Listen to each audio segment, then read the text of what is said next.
So hi, good afternoon. So we're going to start this afternoon with a talk by Terry Culver, who is the CEO of ETC Labs. I have been talking with Terry an awful lot over these past few months and really got to build a good working relationship and trust. And you know, ETC Labs have had a huge contribution into the change that we've seen on ETC this year. You know, we are really moving, and an awful lot of that effort is coming from you know, developers and investment on their side. So really really happy to welcome Terry to the stage.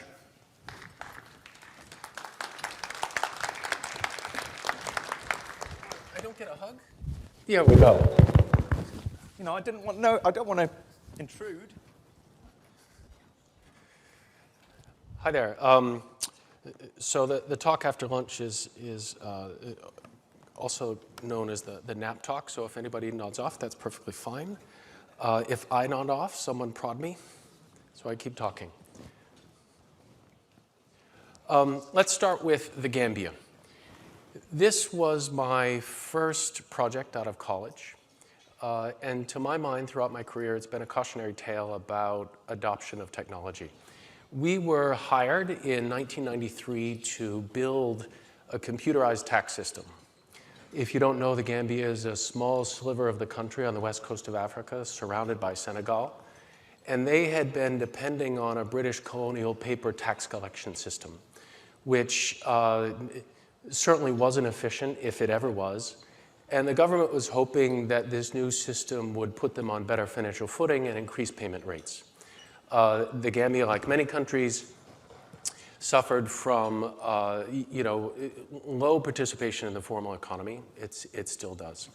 After 3 years, after building a digital tax system, after building a data center, after assigning everybody in the country tax ID numbers, after creating what we thought was a successful project with both political and social support, it all came to a grinding halt 2 weeks before it was supposed to launch.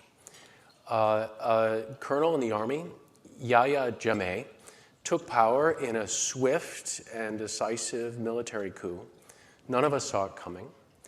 And it was pre-internet days, or pre-mass adoption of the internet days, and certainly pre-cell phone days. So this was crisis management by fax. And our first concern, obviously, was to get our team out, which we did. And our second concern, obviously, was the future of the project, which we felt was important for, you know, the population. You know, Jammeh claimed that he would give power back within 2 weeks and return to a democratic system.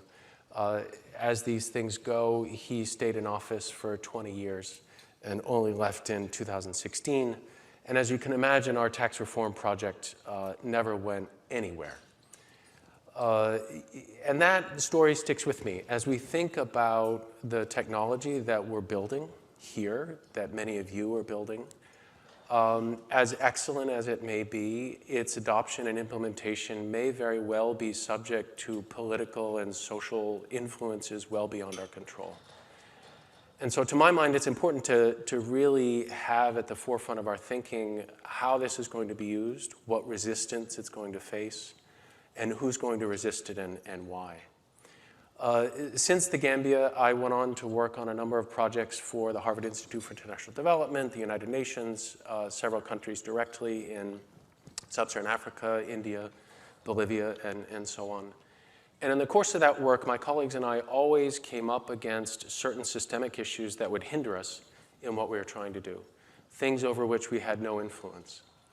And around 2015, I started to look at blockchain as one possible way to deal with some of those systemic issues, a way that you could avoid having to deal with corrupt or weak institutions, a way that you could deliver to people a mechanism for peer-to-peer exchange or a certain kind of economic independence. It hasn't provided that yet, but I still think it has the potential to do that. And that's why I'm here.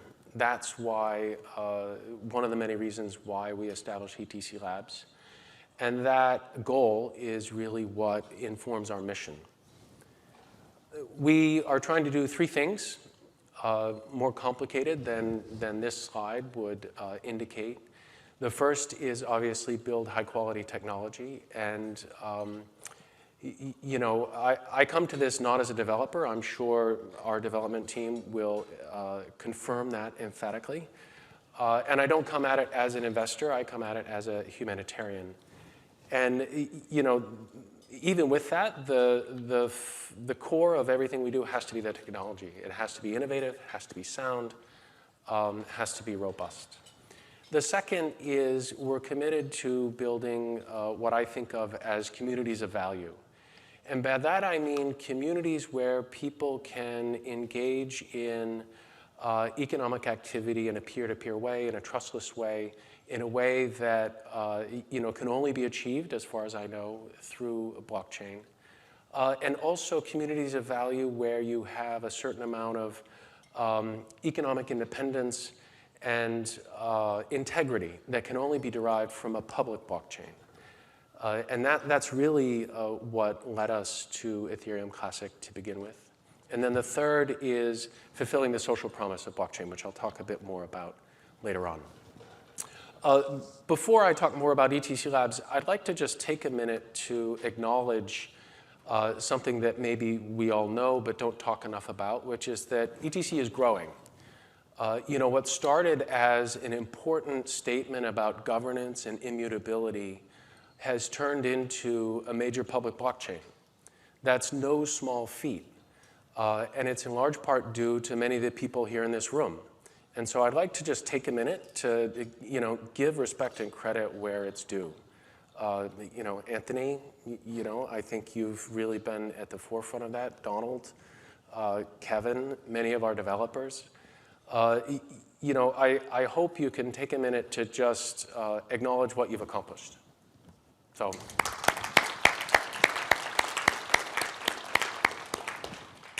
And then also our development team, I think, is working away at a great pace. You can look at the number of commits and the work happening on the development side. And you can also see the growth on the community side, which we count as somewhere upwards of 15,000 people, maybe more. We expect that growth to continue. And it's, I think, all moving in the right direction.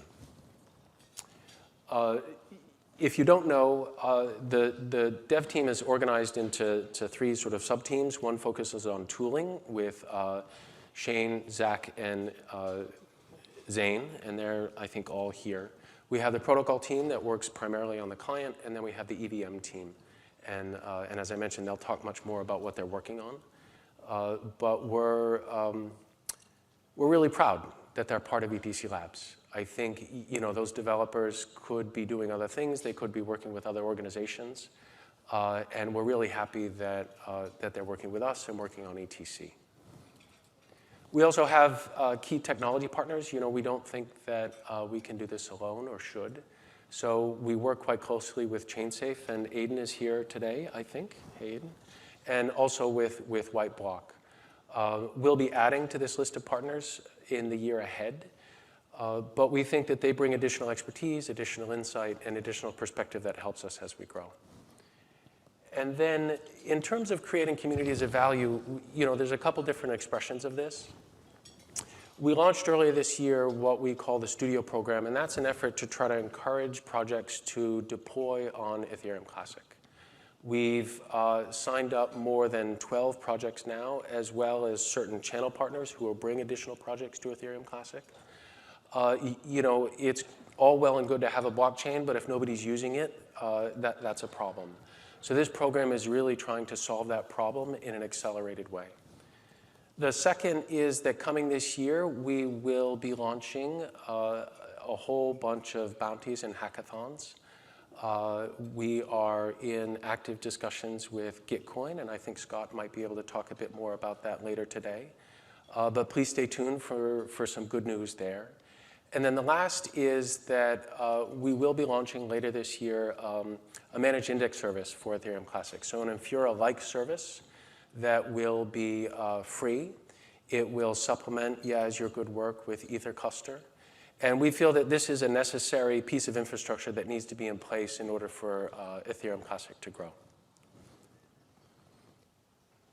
The other thing we're doing is we're actively looking to collaborate more closely with the Ethereum community and ETH1X. This, I think, is a subject of active debate in our community. It's, Ethereum Classic was established around the principles of immutability and security, and rightfully so. We'll stick to those principles. We're committed to a proof-of-work consensus algorithm. Nonetheless, we do share some values with the Ethereum community. We share DNA. We share technical functionality. This is reflected in our technical roadmap. It's reflected in the partnerships that we're developing or trying to develop. And so it makes sense to us that we should work more closely together. We believe that we can do this while maintaining our core principles, that collaboration does not necessarily mean compromise. In fact, just the opposite. I think this is something that we feel strongly about, and I think we'll have more details about that as this develops later in the year. It's in the early stage, but it is a core commitment to our work in the year ahead. And then our accelerator. And where's Liz? Liz and Ankit. I don't think ETC Labs would really be anywhere if it weren't for the work that you've done around the accelerator. We've just started our third cohort in the labs. And we're seeing more applications. We're seeing more mature projects. We're seeing a higher degree of technical ability. And we're seeing true commitment to public blockchain, all the things we want to see. And this is really an effort to develop the ecosystem. It's, I think, a counterbalance to the development work that the core team is doing so that you can grow at the social level as well as at the technical level. And we'll still be offering the same things the accelerator offers, office space, investment, financial and business development support, technical support, and introductions and network building to technical partners, financial partners, and other partners. And just to give you a sense of who is in the current cohort and who's, I think, growing in a really positive way, here's a quick list. I won't run through them all. Some of them like Ethernode. I think they're speaking either today or tomorrow. And Second State is here. They're collaborating with us on the LLVM work. And they just launched their BITL IDE, which will make it easier for developers to build on blockchain. So I think the accelerator is really moving in a great direction, and we expect continued growth there. The last thing I want to talk about is what I mean by fulfilling the social promise of blockchain. We have very much in the forefront of our minds three fundamental transformations taking place. The first is demographic, and this map shows it. It's a proportional map showing the distribution of the global population by the year 2050. By that time, there'll be approximately 9.8 billion people on the planet, most of whom will live in Asia and South Asia. Coinciding with that population growth will be mass urbanization. So for the first time in human history, most people will live in cities. The second transformation is financial. Already there are hundreds of millions of people who do not participate in the formal economy. Some estimates place it somewhere between 60 and 80% of the population in emerging markets don't have a bank account, they don't pay taxes, they don't appear on any formal kind of economic activity whatsoever, but yet they make a living. This will only increase in this part of the world as the population grows.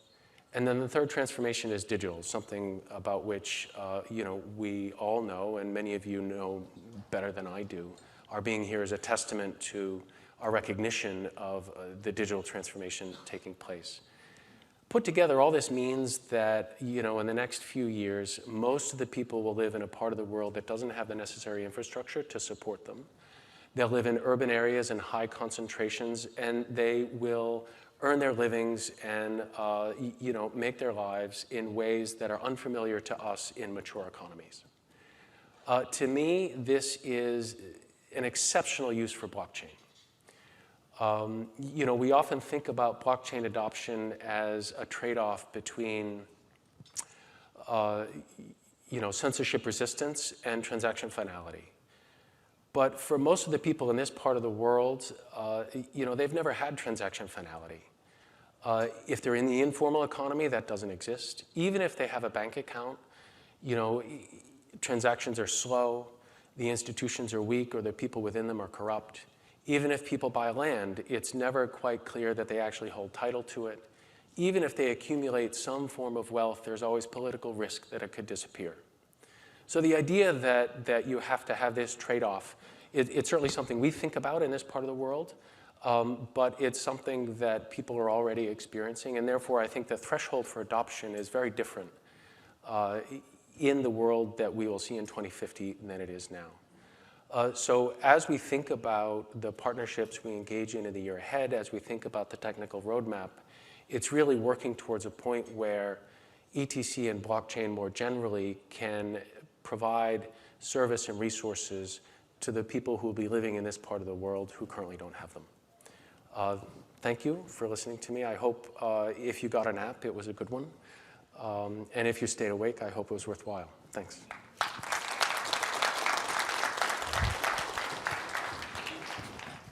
Does anyone have any questions for Terry?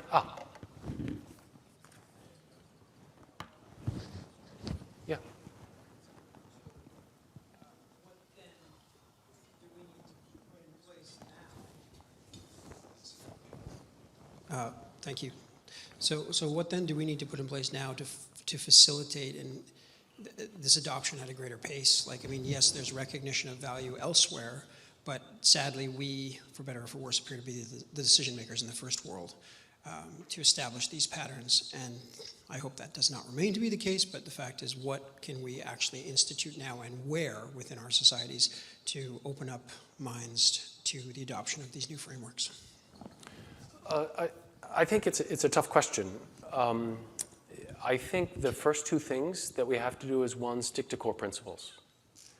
I think despite whatever resistance there may be, we have to stick to the core principle and value of a public blockchain. That's where, people in this part of the world are going to start to see the real value. That's where the adoption, even if it's more difficult at the beginning, is going to be greatest. I think the second is we have to be willing to evolve while maintaining those principles. We are in the very early stage of figuring out what this technology is and what it can do and how people can use it. So, we probably don't even really know yet where people are going to find the greatest value in it. So I think we need to be open-minded to it for surprises, for discoveries, for unexpected things.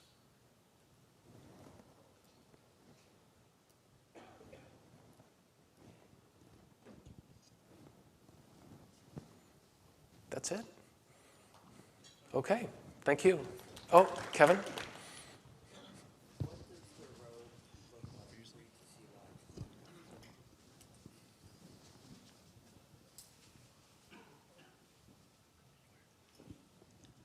How committed is ETC Labs going forward with Ethereum Classic? Could you give maybe 5 years, 10 years? What are you thinking?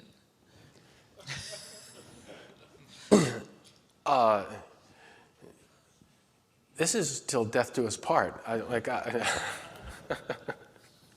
We're all in. I don't know what else to say. Sounds good. All right, thanks.